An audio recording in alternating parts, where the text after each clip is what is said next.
Opa, boa noite a todos e a todas. Bom de novo estar aqui com vocês. E aí, tem uma musiquinha boa aí, né? Uma música bem animada. Música espiritual, viu, gente? Isso aí são rituais da ayahuasca. Quem não conhece, eu já fiz esse caminho, já tomei a ayahuasca. Michele também, né, Michele? Foi bacana. Gente, eu tô brincando aqui, naturalmente. A ayahuasca é muito bom, naturalmente, para quem está preparado e tal. E eles costumam dizer o seguinte, que a ayahuasca é para todo mundo, mas nem todo mundo é para a ayahuasca. E isso é uma grande verdade, porque é uma coisa assim que, se a gente não tomar cuidado, realmente é um negócio que é pesado, né? Não é uma coisa muito simples de se fazer, nem achar que é uma coisa corriqueira, que todo mundo pode. Pode, até pode, né? Agora, o que vai sentir da forma que vai passar, e as pessoas estão fazendo muito de uma forma assim, que eu costumo dizer, leviana, né? Mais por curiosidade, as pessoas têm curiosidade de como é que funciona e tal. Aí, né, vão fazer sem nenhuma percepção de nada, e terminam, às vezes, até se decepcionando com a própria ayahuasca, e a ayahuasca não tem nada a ver com esse pato, tá entendendo?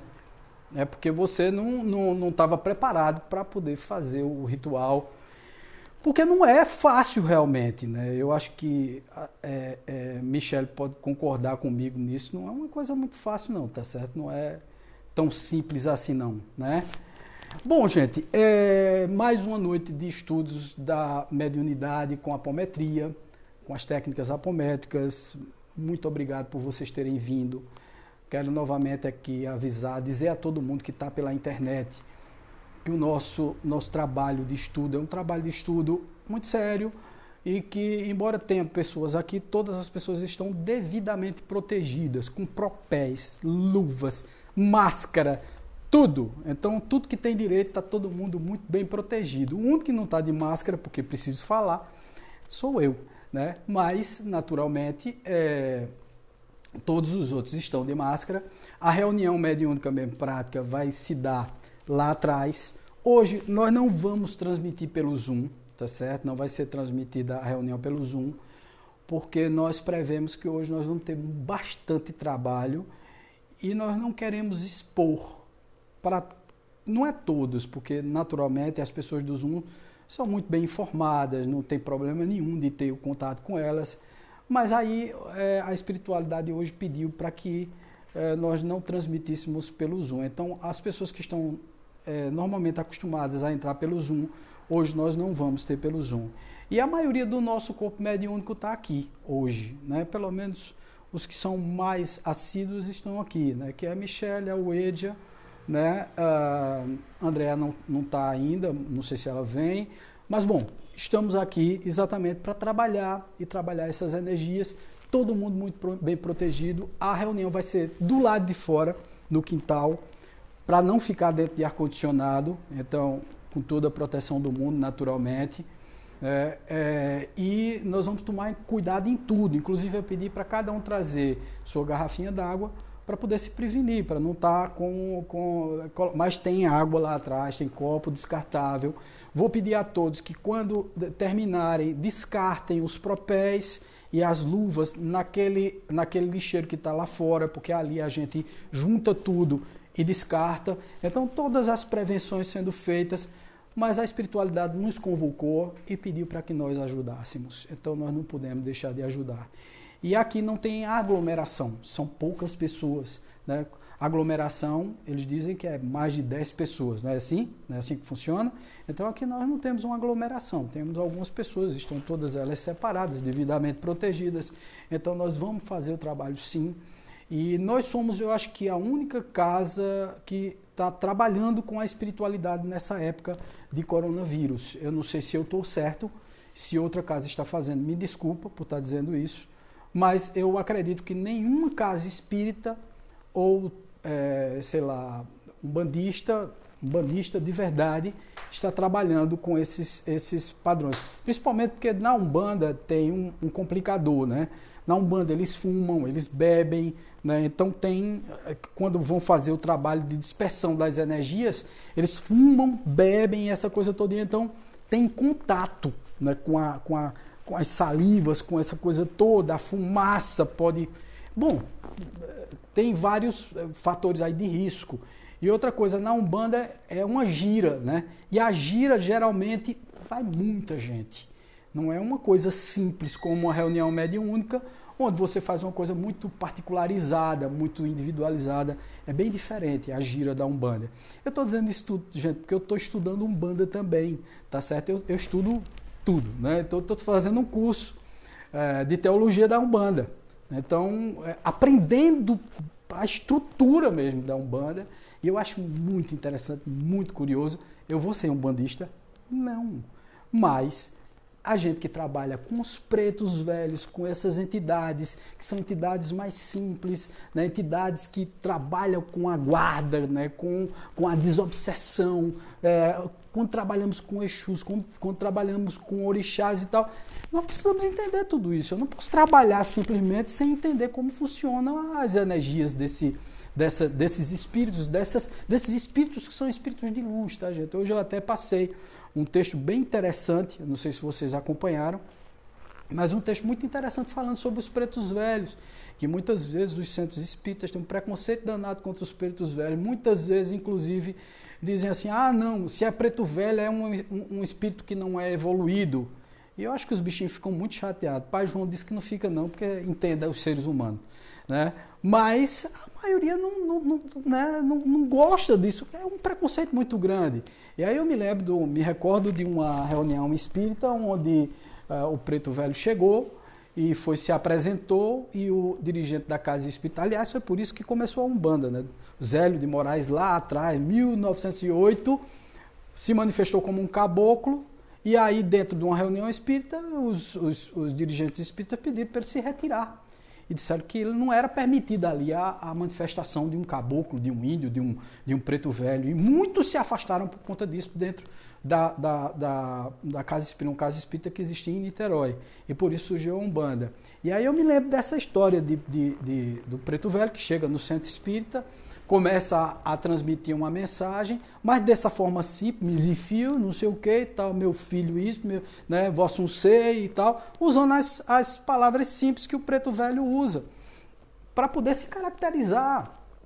E aí expulsaram o preto velho foi embora, né, e daqui a pouco aparece uma entidade de um médico famoso que falou o nome e tal, foi muito bem atendido e tal. E aí todo mundo agradeceu, porque o médico nunca tinha vindo naquela sessão espírita, né? O médico era um médico estranho àquela casa espírita. Então eles agradeceram ao espírito, disseram, olha, muito obrigado pelo senhor ter vindo, ter dado a sua comunicação, transmitido o seu recado, foi muito bom, o senhor curou muitas pessoas. Aí ele disse, eu já vim. Ele disse, quando? Ele disse, hoje mesmo.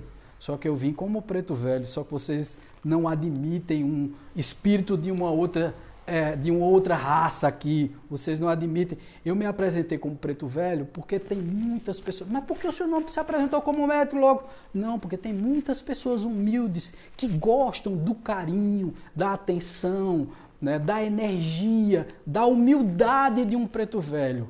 Então veja só, muitas vezes a gente é preconceituoso no padrão, né, nos nossos padrões, que são padrões sociais, isso, né, a gente não pode negar que isso é um padrão social, e é uma coisa que vem desde o espiritismo vindouro, né, passado, né, quer dizer, que vindouro, no espiritismo passado, que foi o espiritismo na época que chegou no Brasil. A época que o espiritismo chegou no Brasil foi em 1862, 63 mais ou menos, pela Bahia. E aí, quando o espiritismo chegou, gente, vocês precisam considerar que ainda existia escravidão no Brasil. O Brasil ainda era escravocrata. O Brasil só deixou, a escravidão só cessou em 1889, com a abolição da escravatura. Então, veja o tempo que o Brasil passou com o espiritismo funcionando, com esse tipo de preconceito. Então, lógico, nas casas espíritas, os espíritos mais humildes, de pretos, de escravos e tal, que estavam por ali, não eram permitidos se manifestar. Era um ranço. E outra coisa, a gente também tem que entender que o espiritismo chegou no Brasil pela elite. O espiritismo não chegou no Brasil pelo povo.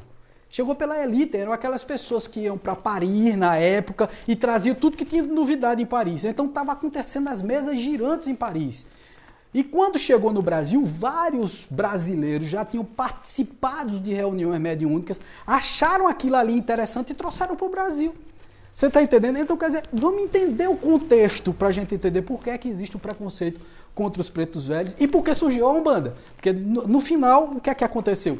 A Umbanda se estabeleceu exatamente porque não se podia apresentar-se um preto velho, um caboclo, um herê, um índio, né? Uma entidade como essa. A Maria Exu, então, até hoje, né? As pessoas confundem Exu como demônio. Acham que Exu é demônio. Exu não é demônio. Qualquer dia desse eu faço novamente uma outra palestra, porque eu já fiz uma palestra falando Exu não é o diabo, né? E as pessoas até hoje não compreendem. Uma força espiritual, a gente precisa entender isso de uma vez por todas. Porque muita gente diz assim, não, Exu é uma entidade que trabalha por bem e trabalha por mal. Não existe nenhum espírito que trabalhe por bem e por mal, gente. Espírito dicotômico, não. Se você quiser fazer mal a alguém, eu faço. Agora também, se quiser fazer bem, eu faço. Um espírito de hombridade que já chegou e atingiu um grau de ajudar pessoas, ele não prejudica pessoas. Ele não vai contra o livre-arbítrio de ninguém. Ele não faz demandas. Ele não vai prejudicar as pessoas. Você está entendendo? Então, quer dizer, atingir um grau de espiritualidade, ele não volta atrás. Ele não faz dois trabalhos. Ele não serve a dois senhores.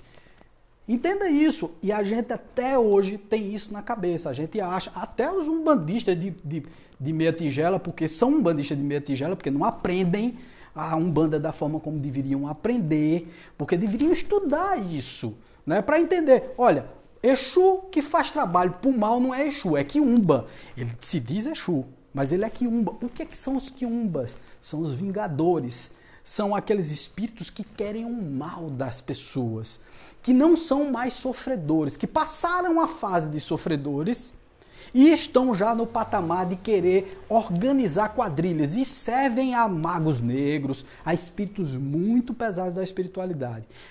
Os espíritas vão dizer agora, nesse exato momento, esse cara é muito doido, vá estudar André Luiz. Se você estudar pelo menos um livro Ação e Reação, você vai ver lá dentro que existe uma coisinha chamada Escola de Vingadores. Quem é que toma conta da Escola de Vingadores? Não é um professor. Quem é um professor desse negócio aí? Não é um espírito do mal, um espírito que realmente quer o mal das outras pessoas. Então, na verdade, é o seguinte, Exu que vai fazer o mal é um Quiumba comandado por esses espíritos mais perversos. E que muitas vezes, para poder quebrar uma demanda, é preciso mesmo, na energia, você quebrar do mesmo jeito que foi feito a energia. Mas a gente vai conversar muito sobre isso depois. Porque hoje o papo é sobre obsessões, né? Nós vamos falar muito sobre obsessores. E os obsessores, na verdade, gente, nós temos uma ideia de que o obsessor, ele é um ser extremamente perverso que quer o nosso mal. Nem sempre. O ser perverso que quer o nosso mal, ou ele é vingador, ele está se vingando de você. Mas ele está se vingando de você por quê mesmo? Porque você foi bonzinho com ele ou porque você foi ruinzinho com ele? Se ele está se vingando, ninguém se vinga de ninguém por nada. Se está se vingando é porque você fez alguma coisa com ele no passado. E aí ele vem com toda a energia densificada, porque um outro conceito que a gente precisa entender de uma vez por todas, não existe energia positiva ou negativa, existe energia. A energia é igual a qualquer instrumento. Eu posso pegar um ancinho para cortar plantas e posso pegar um ancinho para matar. Ancinho é aquela ferramenta que corta capim, né? Que inclusive o ancinho é o símbolo do comunismo, né? Então, um ancinho, ele serve para as duas coisas. Da mesma forma é a energia. A energia pode ficar densificada porque você a densificou. Você começou a praticar coisas que são contra as leis da natureza. E por isso você começa a obsedar alguém. A obsessão sempre é dita como uma ação de um espírito contra uma pessoa encarnada, visando tirar as energias dela sem o consentimento dela e sempre tentando fazer o mal a ela. É um conceito de Kardec, é um conceito do Livro dos Médiuns, que eu considero muito interessante para muitos casos, mas nem todos os casos são assim. Um obsessor, às vezes, é um espírito sofredor que está passando por um processo de falta de energia e ele se conecta a você para absorver sua energia. Nem sempre o obsessor que vai atrás de você lhe vampirizar, ele quer o seu mal, ele apenas quer a sua vitalidade. Está atrás do seu vício. Por exemplo, o vício do álcool é um vício que atrai obsessores, que atraem energias negativas. Lógico, gente, eu estou falando em vício, por favor, não me interpretem mal, porque muitas vezes as pessoas vão dizer assim, ah não, Wagner é muito radical, porque deixou de beber, ninguém pode beber mais. Não, eu não bebo porque sou doente, não posso. Mas quem toma uma cerveja, um vinho, não em dia de reunião mediúnica, que não médiums, né? Em dia de reunião mediúnica. Isso aí não tem sentido, não tem lógica uma coisa dessa. Tá certo? Mas toma uma cerveja de vez em quando, um copo de cerveja, isso não afeta ele, não incomoda ele. Toma um copo de vinho, uma taça de vinho, não tem problema nenhum, tá certo? Eu não posso, mas eu digo, poxa, qual é o problema? Não vamos radicalizar a coisa ao ponto de chegar a um nível de ninguém, não, você para participar, não, gente, médiuns somos todos nós, uns de uma forma mais efetiva, mais evidente, mas todos nós somos médiuns, recebemos influência dos espíritos, tá certo? De certa forma, lógico, mas é considerado médium aquele que sente quando entra nos ambientes, que sente as energias, que absorve energias quando chega num local, vai num banco, se sente mal, vai numa casa lotérica, entra naquela fila maravilhosa que está agora, né? Porque as filas estão assim, excelentes, né? Muito protetoras das pessoas. É um em cima do outro e conversando. E tem mais, para conversar, eu acho que eles se incomodam por conta do vapor nos óculos ou alguma coisa, não gostam de respirar. E eles tiram a máscara para respirar e ficam conversando, batendo papo sem a máscara. E eu fico imaginando, eu acho que a máscara é só um adereço de decoração. Eles acham que usar a máscara dentro do bolso já protege. Então, não é assim, tá, gente? Então, a máscara é exatamente para você se proteger. Mas o grande lance é o seguinte, é que muitas vezes a gente acha que o obsessor, ele vem com um ódio muito grande de você. Não, fulano de tal está com um obsessor, deve ser alguém que odeia muito você. Não, muitas vezes ele lhe ama. Mas é aquele amor possessivo, aquele amor tendencioso. E aí todo o amor tendencioso mesmo, de encarnado para encarnado, que também considera-se uma obsessão, obsessão de encarnado para encarnado, de encarnado para desencarnado. Meu Deus, meu pai morreu, eu queria que ele estivesse perto de mim e tal. O que é que eu estou fazendo com meu pai? Coitado, está lá se recuperando, escuta os meus lamentos, sabe que eu estou precisando dele, fica querendo vir, sem poder vir, fica perturbado do lado de lá. Então significa dizer que eu estou obsedando ele, não ele a me obsediar. Tá certo? Então muitas vezes o encarnado obsedia o desencarnado, o desencarnado obsedia o encarnado obsedia o encarnado, pessoas que se auto-obsediam, a gente já tinha falado nisso, e existe também o desencarnado que obsedia o desencarnado. Wagner, um desencarnado obsedia um desencarnado? Sim, gente. Então, vocês vão ver aqui no esquema, vamos ver se isso sai mesmo, ou parou aqui alguma coisa, deixa eu ver. Só um momento. É porque quando demora muito tempo, ele termina, pronto, agora. O esquema de obsessões, né? A gente tinha até visto isso da vez passada. Você tem aí, primeiro, qualquer obsessão, sendo ela complexa ou simples, tudo sai de você.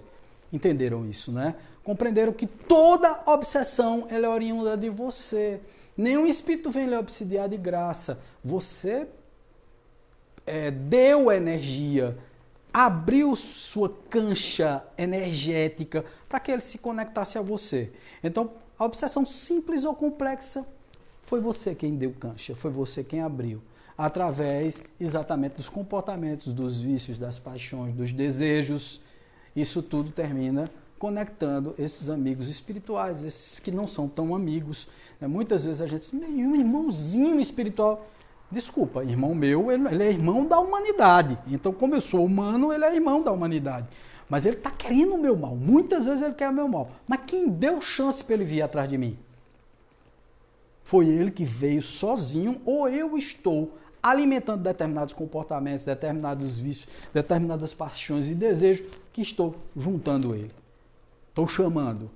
Muitas vezes a gente às vezes não compreende isso. Era um nosso amor do passado. Só que nós fizemos uma grande covardia com ele. O traímos, o assassinamos, tomamos o dinheiro dele, deixamos ele na bancarrota, estupramos filho, filha, incendiamos a casa. Então, muitas vezes, a gente tem esses obsessores que são os mais pesados, vocês vão ver aqui a classificação desses obsessores, porque não só são os nossos comportamentos de agora, vícios e paixões de agora, são vícios, comportamentos, paixões, tudo também de outras existências. Não, Wagner, mas hoje em dia eu sou um santo, eu sou um santo anjo do Senhor, um zeloso guardador. Eu digo, beleza, mas você já foi uma pecinha ruim, miserável. Outro dia uma pessoa estava me dizendo isso, o Wagner e tal, esse negócio de karma coletivo que a gente está passando agora com essa pandemia. Isso existe? Eu digo, lógico, nós estamos passando por um karma coletivo. Mas Wagner, eu não fiz o vírus. Eu digo, meu Deus, vamos explicar, né? Gente, você não fez o vírus, mas você faz parte de uma humanidade onde contribuiu o tempo todo para o egoísmo, a vaidade, a falta de caridade, a falta de amor, a agressão recíproca. O que é que gera isso? Gera uma psicosfera que faz com que seres diversos se acoplem a nós e façam coisas tipo explodir o World Trade Center. Isso faz parte da nossa egrégora humana, de ódio. Quanto mais ódio a gente... Nós somos usinas energéticas, doando o tempo todo energia para essa egrégora de espíritos. Então, quanto mais eu transfiro ódio, mais ódio eu terei, mais doenças eu terei. Quanto mais eu penso na desgraça, mais a desgraça vai chegar perto de mim. Ultimamente eu tenho feito assim uma campanha assim muito solitária às vezes, porque às vezes até os nossos não compreendem isso. Eu vejo pessoas que, poxa, são espíritas e ficam incentivando o mal, incentivando, sei lá, a maledicência, sabe, a guerra, a disputa política que hoje em dia... Vocês acham mesmo que os espíritos não vão se conectar a você com isso, criatura? É lógico que sim. Né? Eles estão ao seu redor. Eles se acotovelam conosco. Se nós temos 7 bilhões e meio de habitantes na Terra, nós temos pelo menos 3 vezes mais de espíritos desencarnados. O que significa dizer que a gente se bate com eles. Pronto, desses 23, 26, 27 bilhões de espíritos que estão no plano espiritual, no plano astral, pelo menos a mesma quantidade desses espíritos está nessa estratosfera, nessa mesma estrutura material que nós estamos. Sem contar os que estão abaixo, no umbral grosso, no umbral mais denso, sem contar os que estão na segunda dimensão, que já é onde existem as cidades espirituais, como o nosso lar e tal, que também nos influenciam em pensamentos, em sensações e emoções. E aí deixa eu só fazer aqui para vocês, para que seja bem ilustrativo, né? Vamos imaginar aqui a Terra, uma Terra meio sem cebola, né? Uma Terra meio esquisita. Mas aqui, ó, vamos entender que o umbral grosso, ele fica um pouco abaixo da camada astralmente. Isso é um umbral grosso. Aí só entram aqueles espíritos que de vez em quando visitam a gente, são os Exus, Exu Caveira, Marabô e tal. Eles é quem desce.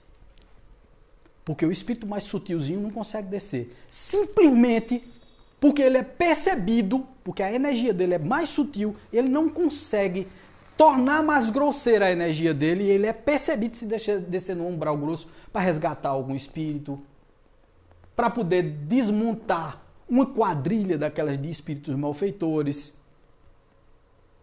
Wagner existe. Desculpa. Né? No mundo espiritual não é muito diferente do nosso, não. Por que é que você acha que o mundo espiritual é diferente do nosso? Por que é que você pensa que o mundo espiritual tem anjos, santos e arcanjos só? Não, gente. Imagine que nós somos uma cópia mal feita do plano espiritual. Quando nós espíritas falamos nisso, nós queremos definir assim, lá também tem cidades, lá também tem não sei o quê. A gente só fala das coisas boas, né? Mas lá também tem marginal, lá também tem quadrilha, lá também tem maconheiro, tem cheirador de coca, traficante de droga. Lá tem tudo. E lá tem quadrilhas organizadas, espíritos extremamente perversos. São verdadeiros chefes de quadrilhas, de facções criminosas no plano espiritual. E eles ficam densificados nesse umbral grosso. É um lugar onde apraz a ele. Mas Wagner, embaixo da terra, Wagner, você é doido. E, gente, vocês não estão levando em conta. De que o que eu estou falando aqui é um mundo astral. Eu não estou falando aqui no mundo material e tridimensional. Eu estou falando em outra dimensão, na dimensão astral já. Não falo mais numa dimensão normal. Colado a nós, aqui, ó, nós temos uma primeira dimensãozinha aqui, chamada estratosfera, ou estratosfera não, troposfera. Essa troposfera aqui, que é a mesma troposfera, a mesma estrutura de energias que nós temos. O orgulho, a vaidade, o egoísmo, o materialismo, o apego às coisas materiais, a sexolatria, todos esses vícios que nós temos, esses aqui, ó, paixões, não sei o que, desejo, tudo isso, comportamento negativo, todos esses espíritos que desencarnaram, por exemplo, agora com essa Covid, né? O camarada desencarnou, tinha tudo isso aqui, não tinha? Porque não desencarnou santo. Tem um monte de gente que desencarnou, pô, fazendo besteira. Eu soube que lá, do lado de lá dos teus plantões, os caras estão fazendo questão de beber, farrar e tal no meio da rua. Você está entendendo como é o negócio? E alguns já desencarnaram com isso.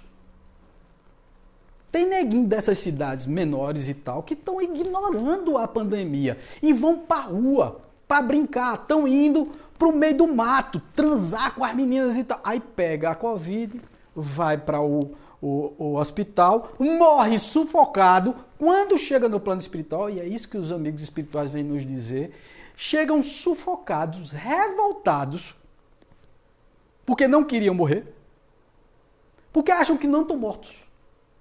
Chamando palavrões e tudo. A gente recebeu uma mensagem de Pai João de Aruanda, um dia que você estava aqui, então o Pai João disse isso claramente.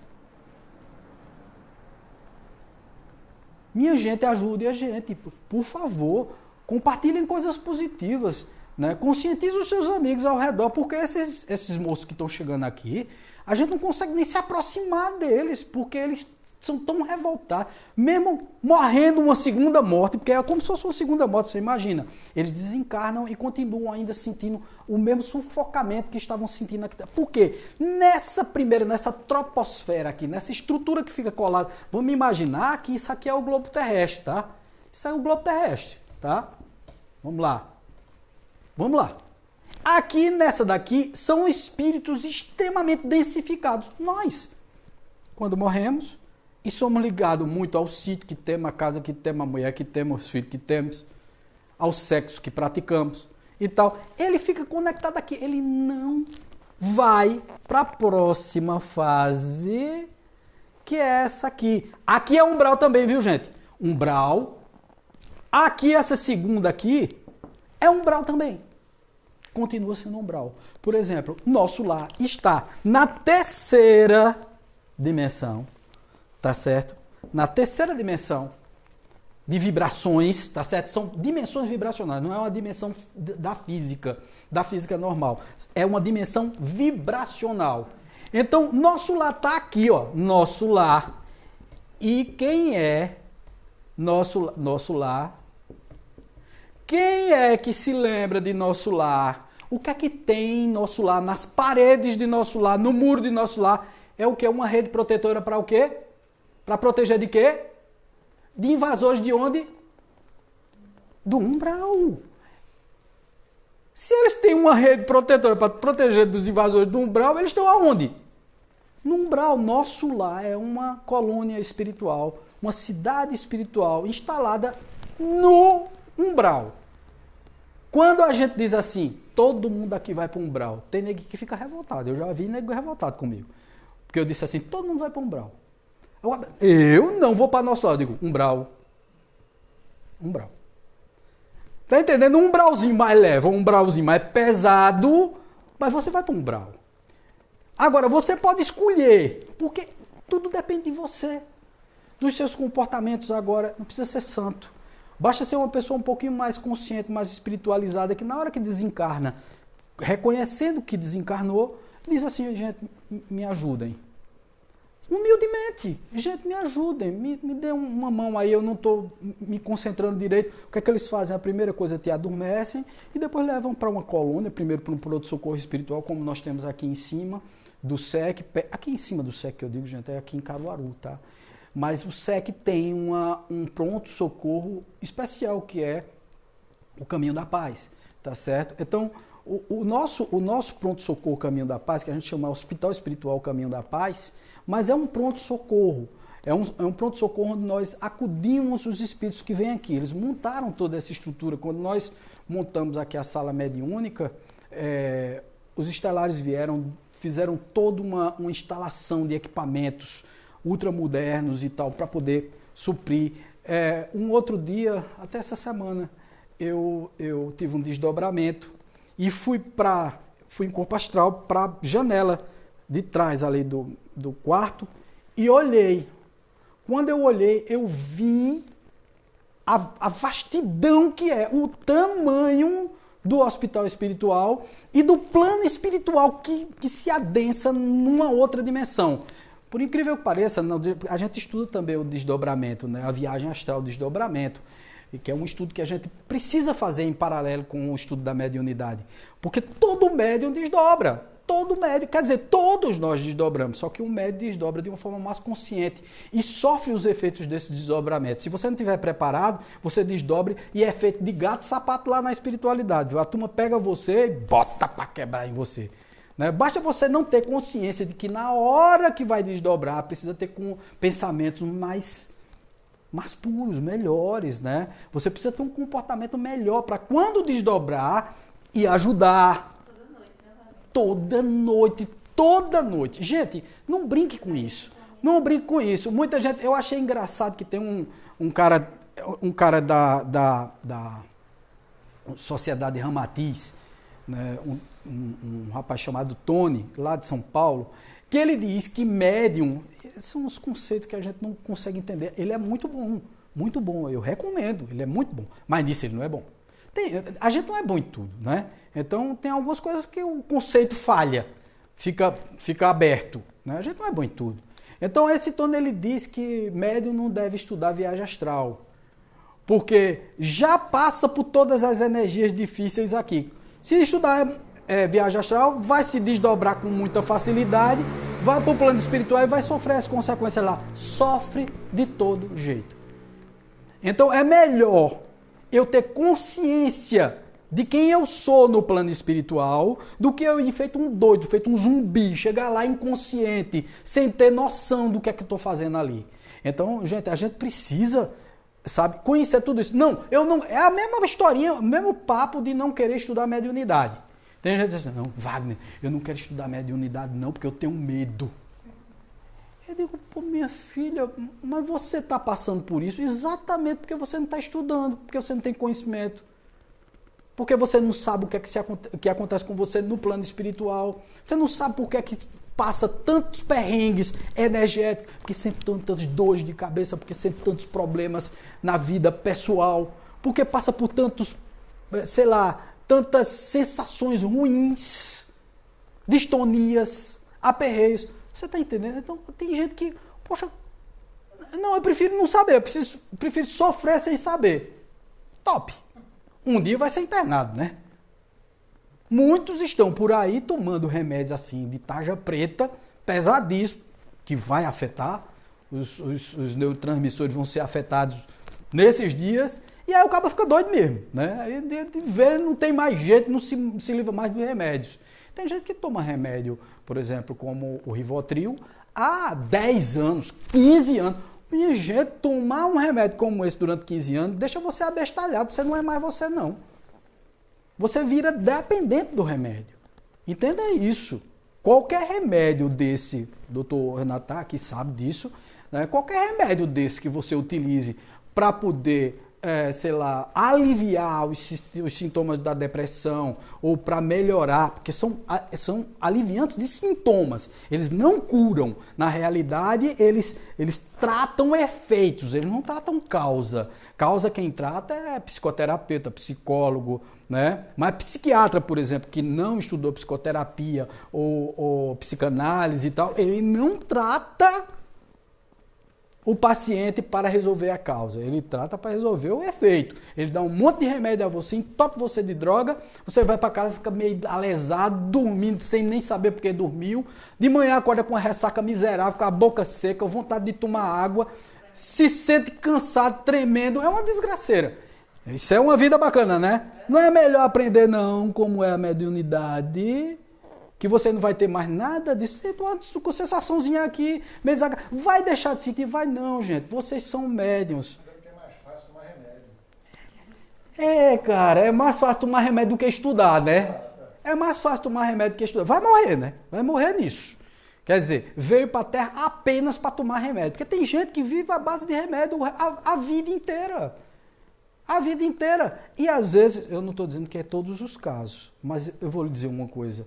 Um outro dia, eu conversando até com uma pessoa que vocês conhecem muito bem no meio espírita e tal, não sei se vocês conhecem aqui, mas é Mauro Kiwito. Eu de vez em quando converso com ele via WhatsApp e tal. Mauro Kiwito é um médico psiquiatra espírita do Rio Grande do Sul que lançou a terapia de vidas passadas, ou terapia regressiva.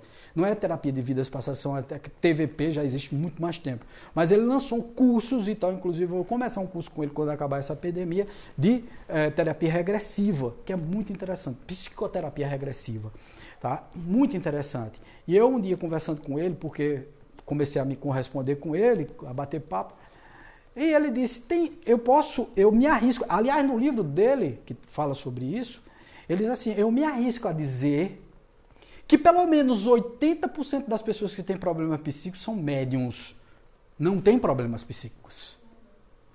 Tá? Elas foram diagnosticadas assim, mas elas não têm esse problema. Então o grande problema está exatamente em não desenvolver a mediunidade, em não estudar os seus potenciais mediúnicos, em não saber controlar esses potenciais mediúnicos. Oi? Sérgio Felipe também fala, né? Sérgio Felipe é aquele que estuda a glândula pineal, né? É, muito bom ele. Então, veja, gente, é uma coisa, eu posso dizer a vocês que o que eu me deparo aqui, frequentemente aqui no SEC, fazendo as terapias, né?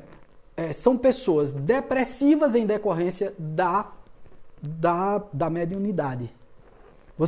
É preciso tratar terapeuticamente a pessoa? Porque já atingiu ela. Ela já criou crenças limitantes no subconsciente dela. Ela acha que é aquilo. Ela se acha doida, ela se acha descontrolada, ela se acha aquilo. Então é preciso fazer uma mudança. Não é só a reunião mediúnica que trata essas pessoas. É preciso uma psicoterapia também. É preciso um psicólogo, é preciso um especialista na área de, sei lá, entrar no subconsciente, entrar nesses arquivos do subconsciente ou inconsciente, como queiram chamar, né? Porque uns dizem, não, não existe subconsciente, só existe inconsciente. Tá, chama como quiser. Lá estão esses arquivos onde você cria as suas crenças limitantes e lá você traz isso tudo para a sua vida pessoal, particular e você não consegue viver direito, não consegue se encontrar. E tudo isso é uma obsessão, muitas vezes. Você está sendo obsedado por muitos e muitos anos. Eu conheço uma pessoa que foi obsedada por toda a época da vida dela. Tem 30 e tantos anos hoje, foi obsedada do primeiro dia até agora. Mas Wagner, criança obsedada, é também. Eu fui um. Eu me lembro que eu lutava com um monstro. Por que eu lutava com monstros? Sei lá, com 2, 3 anos. Papai, esse menino é doido. Lógico, pô, você não conhece. Vocês estão entendendo que essa falta de conhecimento, essa ignorância, termina causando um grande problema para a criança. Mas criança obsedada, lógico que é, gente. Lógico que é. Eu fui numa casa de uma pessoa amiga, uma pessoa muito querida, muito amiga, tal, fui ver os 2 netos dela na casa do filho, tá certo? Eu não vou dizer naturalmente, aqui é indelicado falar das pessoas e tal, mas eu fui visitar esses 2 meninos, um de 2 e o outro de 3, na escadinha. Gente, é uma coisa impressionante. O que o espírito fazia, o menino incorporado, desmaiado. Que quando eu comecei a ler o evangelho, para poder começar um trabalho de conversa, de diálogo com o espírito, quando eu comecei a ler o evangelho, o menino começou a gritar do lado, o que estava dormindo. O outro ficava arrodeando, pegando um negócio que ele tinha lá, um pedacinho de vareta, danando nas minhas costas, dizendo assim, sai daqui, doido! Sai daqui, doido! E aí tinha uma imagem de Nossa Senhora assim em cima da mesa. O menino chegou para a imagem de Nossa Senhora, isso é um monstro! E nunca fez isso na vida dele. Mas porque começou a energia a sutilizar, o espírito se aproveitou, viu que estava sendo acuado naquele momento e veio com tudo para que eu desistisse. Só que eu já conheço a energia, né? Eu não sou nenhum corajoso maior do mundo, não, porque tem coisa que é espantador. Espanta mesmo, a gente deixa a gente, sei lá, extremamente assustado com o processo. Tá certo? Mas eu me domino muito. Eu me domino muito e olho para os espíritos, peço à espiritualidade maior que estejam ali junto de mim. Porque muitas vezes, gente, o mesmo perigo energético que um assassino tem quando lhe agride, que vem para lhe caçar, numa contenda qualquer, no meio da rua, ou então quando entra na sua casa e invade a sua casa, da mesma forma é o espírito. Ele não tem matéria, mas ele tem uma coisa muito mais poderosa. É o pensamento. Ele lhe induz a coisas que você não imagina. Se você tiver qualquer uma dessas fraquezas, vício, paixão, qualquer coisa desse tipo, se segure. A bronca vai ser grande. Porque ele pega exatamente no teu defeito base, que está lá em ação e reação, que é a tua falha base, teu calcanhar de Aquiles, né? A gente chama de calcanhar de Aquiles. Eles vão lá e pegam exatamente nesse ponto. E começam a explorar esse ponto de você. Eu disse aqui a vocês que um espírito, eu comentei até na reunião de 15 dias atrás, que o espírito chegou e me desafiava e dizia assim, vamos tomar uma, velho. Lógico, eu não posso beber. A primeira coisa que ele me pegou foi, vamos tomar uma. E aí, vai tomar uma, não é? Vê. E a forma dele dizer, a voz grossa, uma mulher. Entendeu? Então, quer dizer, veja, ele vem para te desafiar, ele vem para pegar no teu pé, ele vem para pegar na parte mais sensível sua, aonde ele acha que ele vai atingir você. Percebe? Então, quer dizer, a gente tem que ter muito cuidado. Onde é que esses caras estão? Eles estão aqui, ó, no nível superior. Tem o interior, que é o umbral grosso, onde estão todas as quadrilhas instaladas, e a estrutura, aonde você vê aquele lamaçal de André Luiz, onde ele foi parar, onde você vê os monstros, os espíritos transformados em lobos, que é a licantropia, né? Então, ou a zootropia, porque eles podem se transformar em qualquer bicho. Depois que eles perdem a forma, eles estão habitando esse umbral grosso, que está sendo desarticulado agora, viu?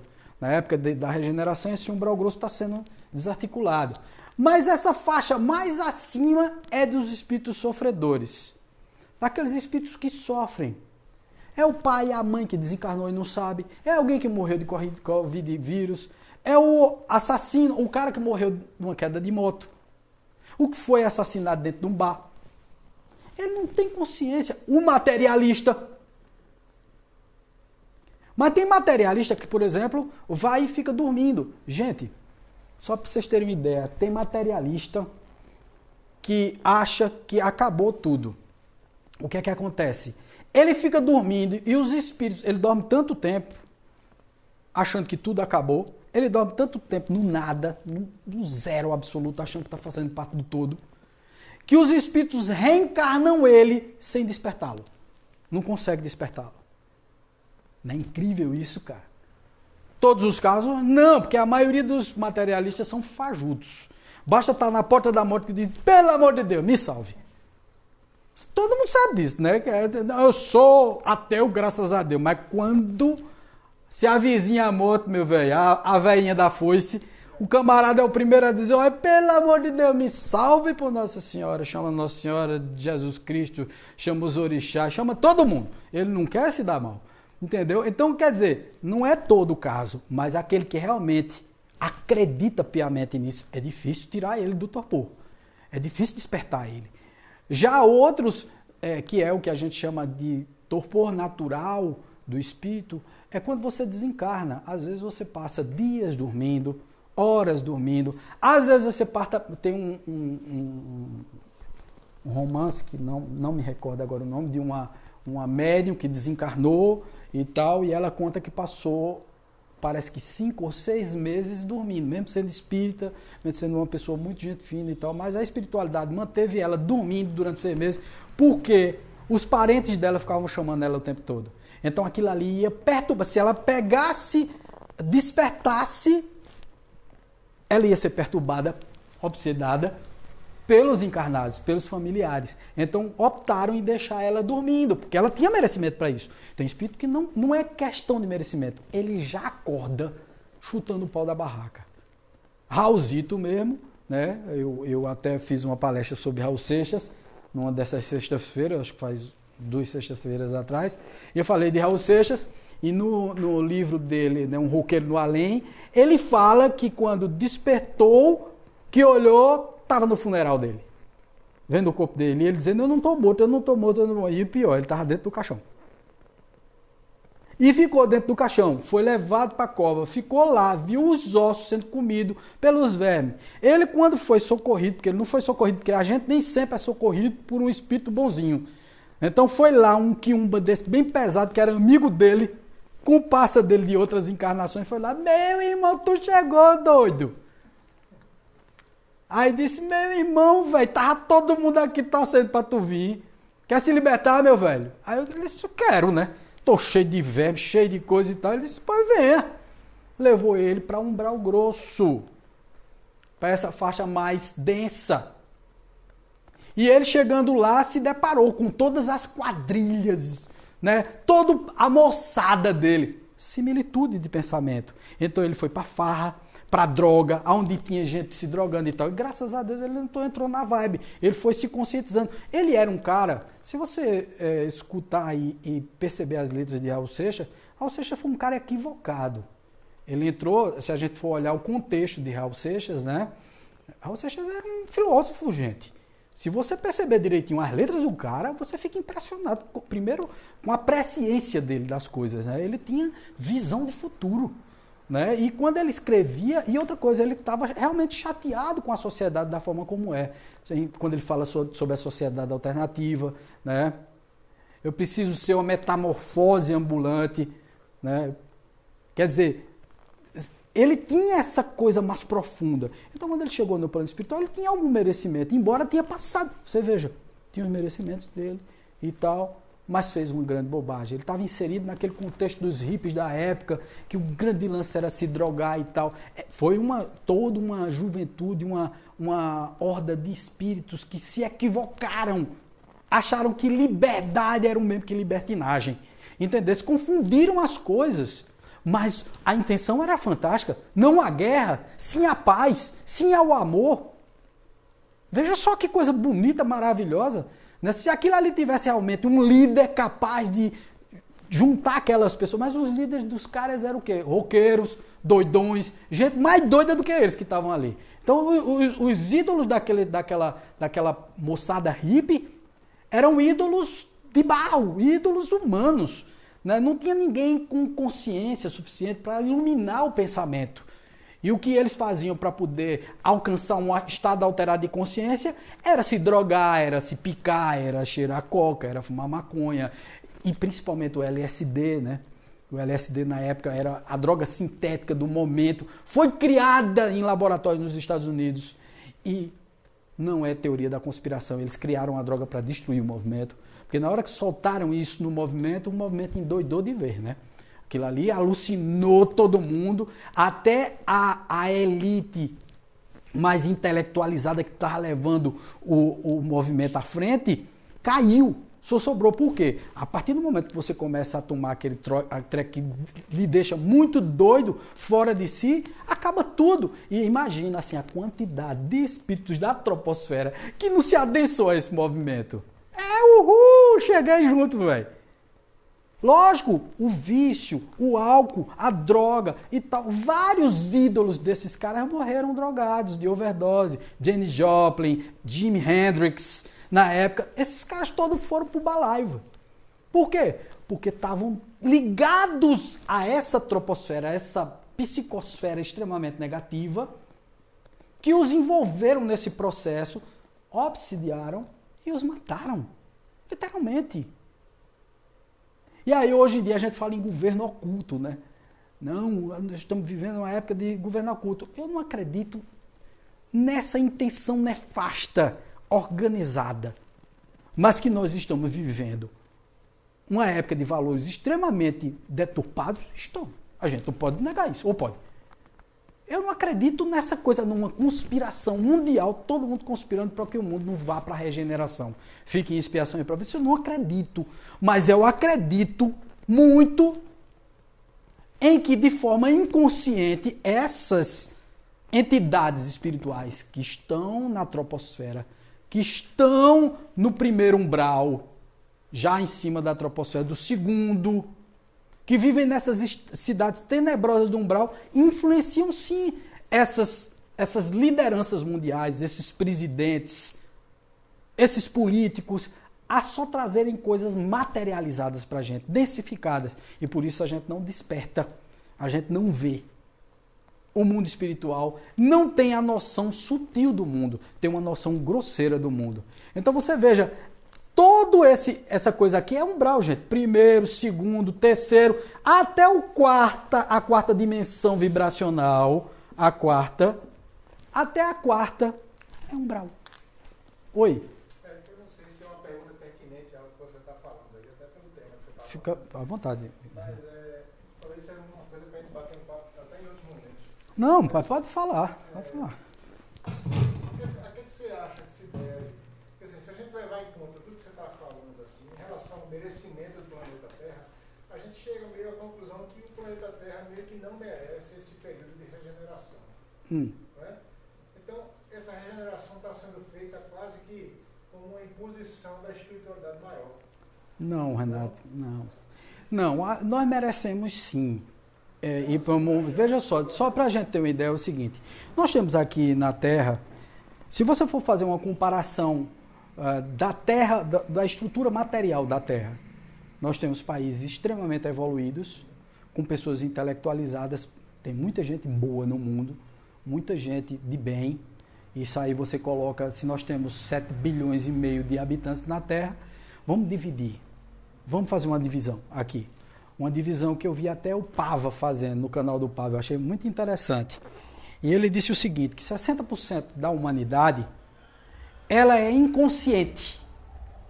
Ela não tem consciência, ela veio de outros mundos para uma última oportunidade aqui, 60%. 60% desses espíritos que reencarnaram na Terra, que vieram de outros mundos, viu, gente? Nenhum de nós aqui é daqui. Todos nós somos ETs. Só é olhar a evolução da humanidade. Nós temos só 40 mil anos de Terra. 40 mil anos não dá para se desenvolver um ser intelectualmente avançado como nós somos. Então nós viemos de outros orbes. Foram aproveitadas matérias genéticas daqui da Terra, como certos hominídeos e etc., que na época não tinham o mesmo pensamento, foi desenvolvido toda essa estratégia. Mas nós temos aqui, gente, pelo menos 60% de pessoas inconscientes. E os outros 40% são conscientes. Só que 20% dos conscientes são conscientes para fazer o mal. São conscientes para detonar o mundo. Entendeu? São conscientes porque eles sabem que existe tudo isso. E que estão trabalhando contra todo o processo. Eles sabem que tem um poder. Mesmo eles sendo materialistas, percebe? Eles não têm um conceito espiritual. Mas eles têm a noção do que estão fazendo. Eles são despertos. Eles não são inocentes. Eles sabem o que estão fazendo mal. E tem 20% que somos nós. Nós podemos sim nos enquadrar. Wagner é muita arrogância. Não, deixa dessa coisa de espírita da cabeça fechada. Não, você é uma pessoa que está querendo melhorar. Se você está aqui numa reunião de mediunidade, em pleno coronavírus, querendo aprender, querendo se transformar, querendo ajudar pessoas e espíritos, significa que você já está nesses 20% conscientes, com vontade de ajudar a espiritualidade a transformar o mundo num mundo melhor. Então, gente, veja, eu tenho aí 20 mais 60, são 80% de pessoas que não merecem que o mundo continue no mundo de expiação e provas. O que nós, que somos os 20%, devemos fazer é conscientizar esses 60%, tentar trazer, não é... Como é que se chama mesmo que os evangélicos dizem? Como? Não, arrebatamento não. Quando a pessoa tenta convencer. Catequese é católico, né? Do lado do evangélico parece que é... Como é? Bom, deixa para lá.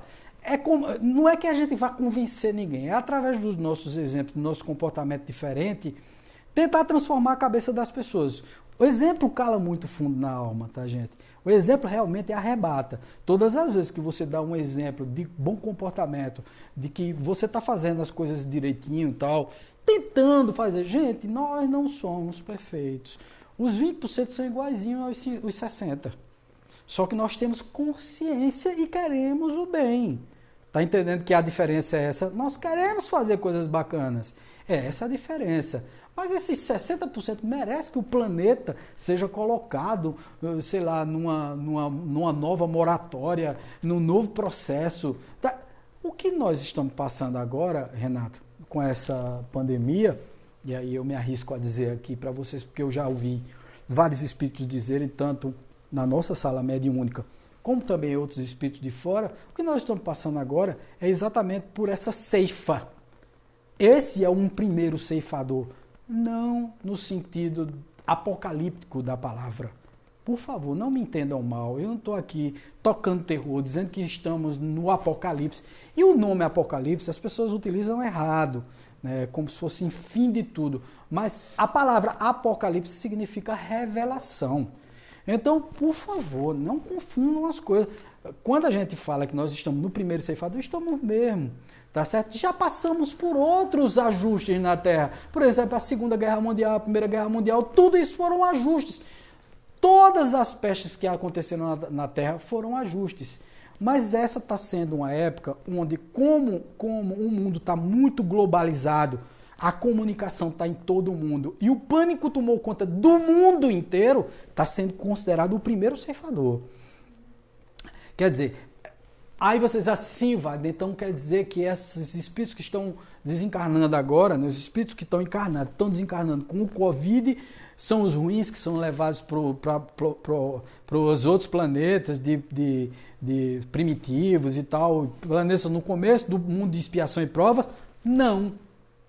Muita gente boa está indo nisso. Muita gente que não era para ir, está indo. Foi por conta de irresponsabilidade. Livre escolha, meu filho, livre-arbítrio. Eu vou e digo assim, pô, eu quero de todo jeito ir na rua. Aí pego o coronavírus e morro. Não estava na minha época de morrer, de desencarnar. Eu assumi um risco, livre-arbítrio meu. Aliás, Leon Denis dizia que você tem 3 tipos de dores no mundo, né? Você tem a dor da reencarnação, porque todo espírito encarnado passa pela dor da morte, a dor da doença, a dor do sofrimento, da perda de alguém, a dor de tantas coisas. É uma dor já consequente de um espírito que está encarnado. O corpo de carne já te obriga a sofrer dores. Percebe? Tem um segundo tipo de dor, que foi a que você escolheu quando estava no plano espiritual. Você disse assim, eu quero reencarnar.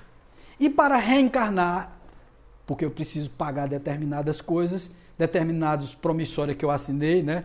Voador, cheque voador que eu passei, que está voando, entendeu? Então, quer dizer, eu devo ao plano espiritual, eu devo às pessoas e tal. Então, eu preciso vir com uma deficiência física, eu preciso vir com a incapacidade intelectual, como a síndrome de Down, eu preciso vir como sem braço, sem perna, entendeu? Como eu preciso vir cego, surdo. Então, são dores que você escolhe no plano espiritual. Mas veja, não é só você que escolhe. E é uma das coisas que a gente precisa entender. Amanhã mesmo eu vou dar uma palestra sobre isso, né? Sobre por que nós esquecemos da nossa reencarnação. E vou falar sobre essas coisas também. Mas não é só você que escolhe. Você é criança. Quando você tem um menino pequenininho em casa e tal, você diz assim, meu filho, olha, veja, você tem um livre-arbítrio, então você vai para a escola se quiser. Assim você faz? Ou você diz, vai no cacete, doido.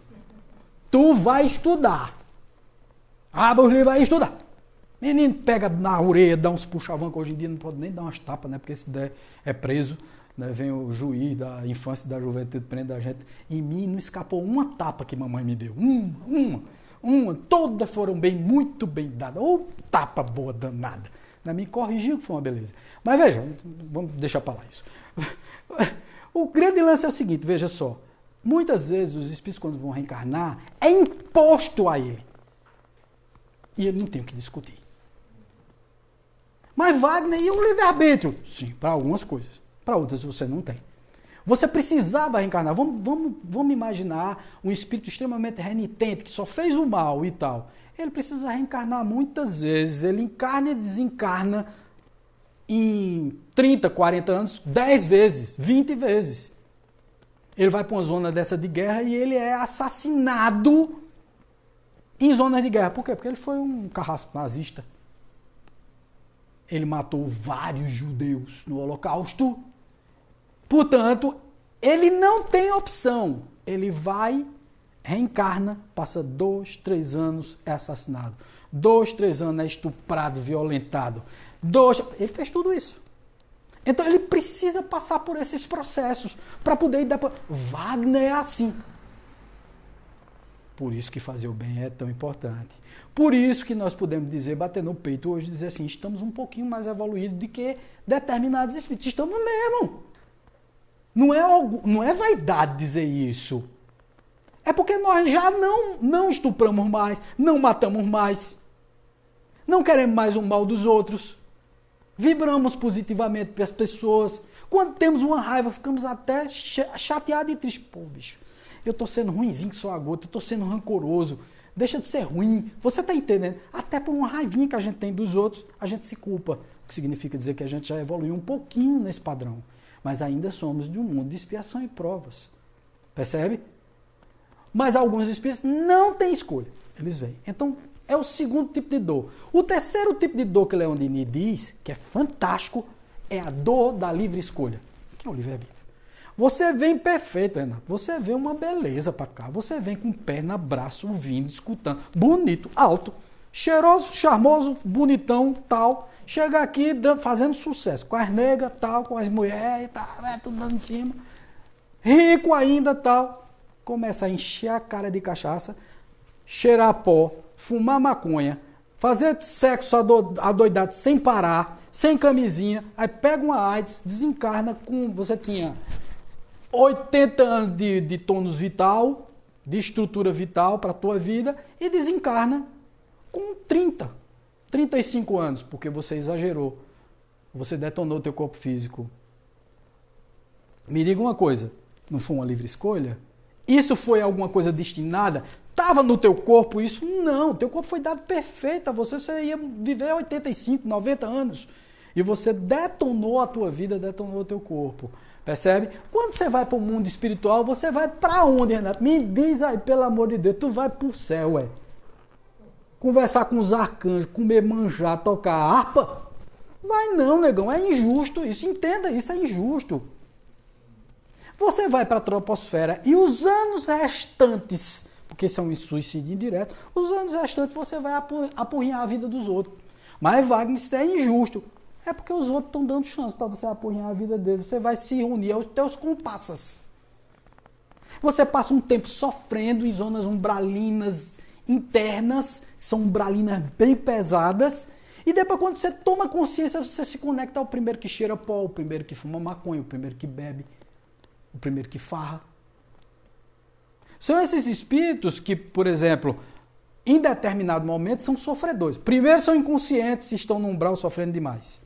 Num segundo momento, alguém coopta eles, escraviza ele, leva para determinadas zonas umbralinas, onde eles vão servir de escravos.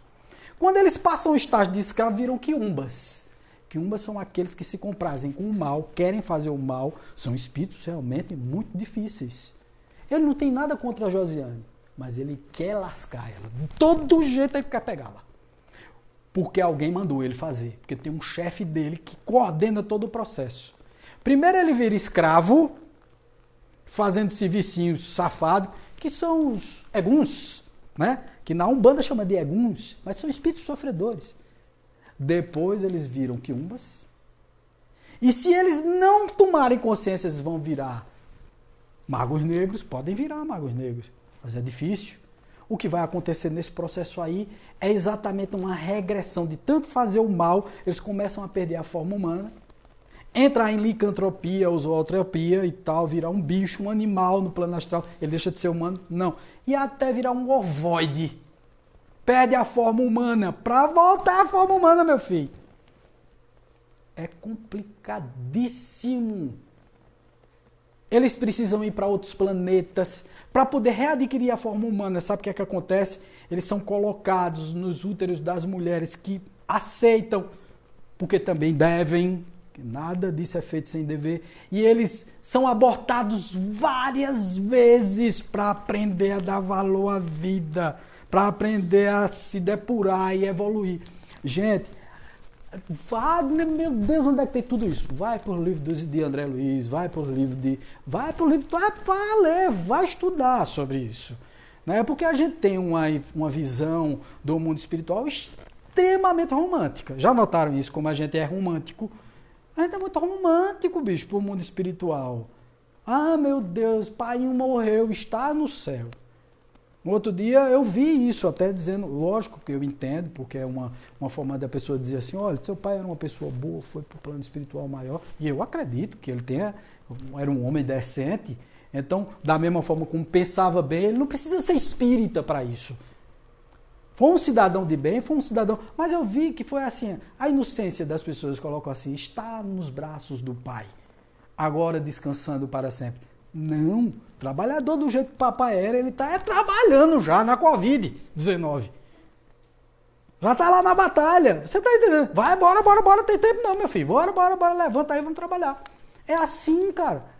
É assim, não tem trégua. E outra coisa, espírito não se cansa. Quem cansa é corpo. Porque a gente diz, meu Deus, descansou. Descansou não, fofo.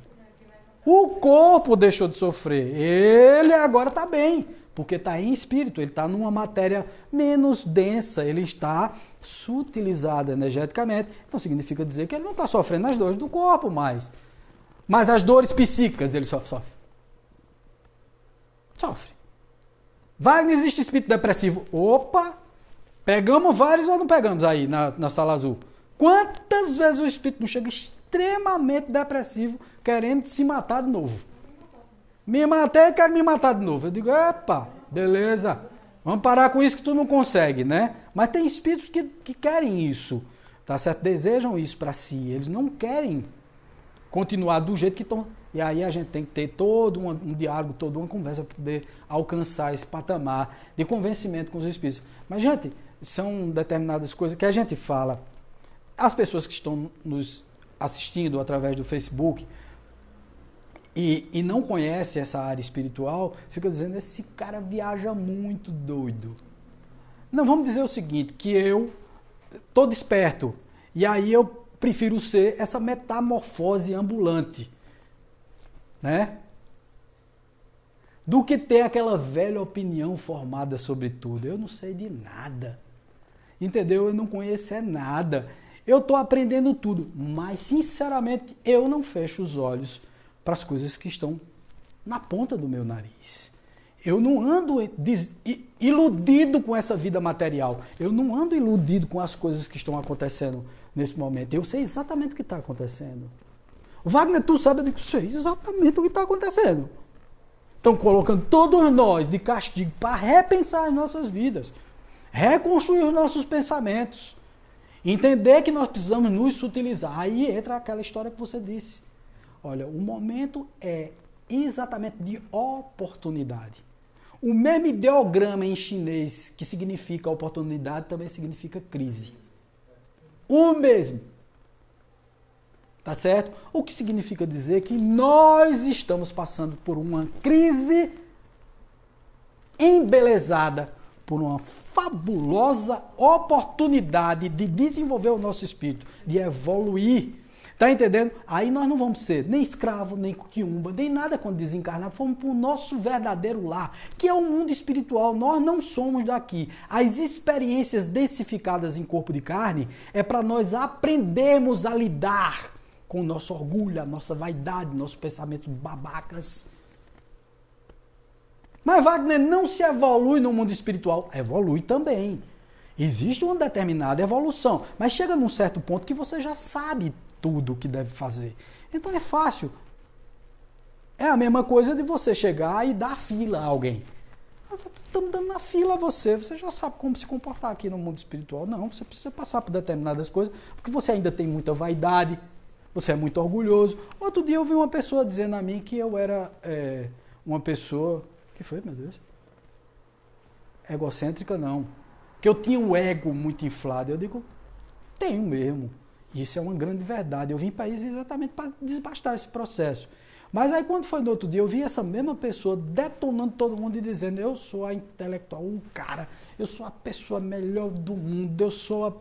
Eu fiquei olhando, eu digo, meu Deus do céu, peraí, então meu ego é bem pequenininho para a vista dela, né? Essa tem ego inflado mesmo, né? Se acha o supra-sumo de tudo. Ninguém pode errar. Ninguém pode colocar nada, escrever nada errado na internet que a pessoa vai lá e critica. Então, onde é que está o ego? Você está entendendo? Percebe isso, que muitas vezes você está num processo tão egóico que você acha o outro egoísta, você acha o outro cheio de ego, cheio de eu.